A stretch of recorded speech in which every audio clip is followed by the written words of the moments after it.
So last class we talked about the nose and the pieces that make up the nose, and then we sculpted the nose. So today we are going to focus on the mouth and the shapes and things that make up the mouth. All right. So let's dive in. Let me make sure you guys can you guys see my screen? I see it. Okay. Hey, you're good. You're good. We're just getting started. All right, perfectly fine. Let us get this party on the road. Let me put my headphones in.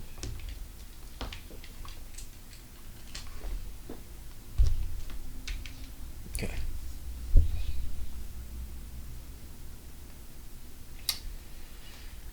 Okay, let's start the slideshow.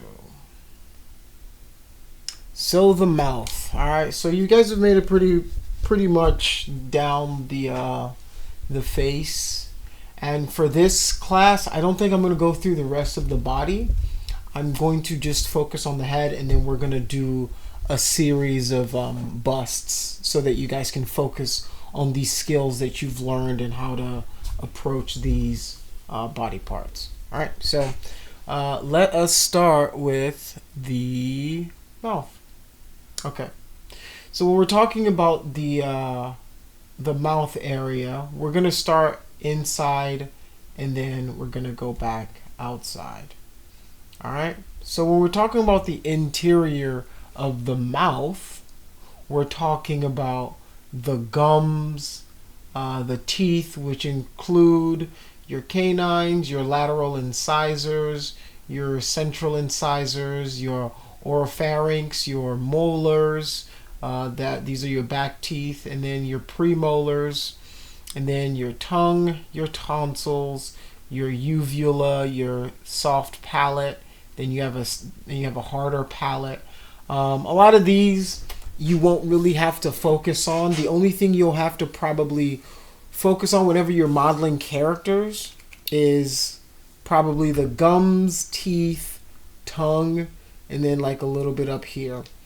And like I said before, a lot of artists that do characters all the time, they have pre-made teeth that they use, right? Like they've made a set of teeth and then they just drag it into the file and they use it. Like they might make a tweaks here and there to it, unless you're doing something like a vampire or some sort of monster with teeth, right? You're really not focusing on that aspect. But I will show you some of the techniques that you use whenever you're creating teeth and things like that. So yeah, so that's the interior of the mouth. And then when we're talking about the outside of the mouth, the best way I've heard it described is imagine it like an orange on the face, right? Like a half cut orange on the face, and that's how you should treat it. And it helps you kind of visualize it a little bit better. So the parts you're going to focus on are the upper lip, which is the tubercle right here, and then you've got your vermilion cornice right here, and then you've got your upper lip, which is your vermilion, right? And then you've got your lower lip, or the lower vermilion, and then you've got your vermilion cornice right here as well. And then you've got the vermilion border, which is like the edge of the lip, right? That edge that you see on most people's lips. Some people, and like I say for every class, every person is unique in their own features, and to get their own idiosyncrasies, you're going to have to, weigh in the character's race, gender, weight, ethnicity. All of these things do play into effect when you're trying to describe characters and portray them accurately. All right. So when we're talking about the ENT, which is the ear, nose, and throat, usually you'll find that these are grouped together as, even I think there's ENT specialists, right? Ear, nose, and throat specialists, and that's what they do in their medical field. So it's a part of this system of works that you focus on together. All right, and whenever you're taking and depicting these in 3D, you can try a method where you have the roof of the mouth as a cylinder. You've got your mouth pillars right here, right? And then you've got your chin, which is this ball. And then you have these peanuts, which can represent the upper lip, and then a sphere that can represent the tubercle.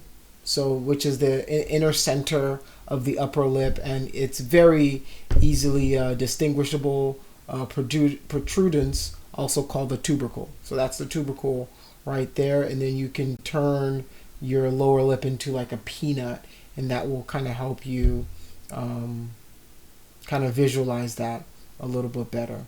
So when you're blocking it out, that should, your block out should look something similar to that. Let me open up ZBrush and we can start to do our quick our demo on the lip. So let me close this out.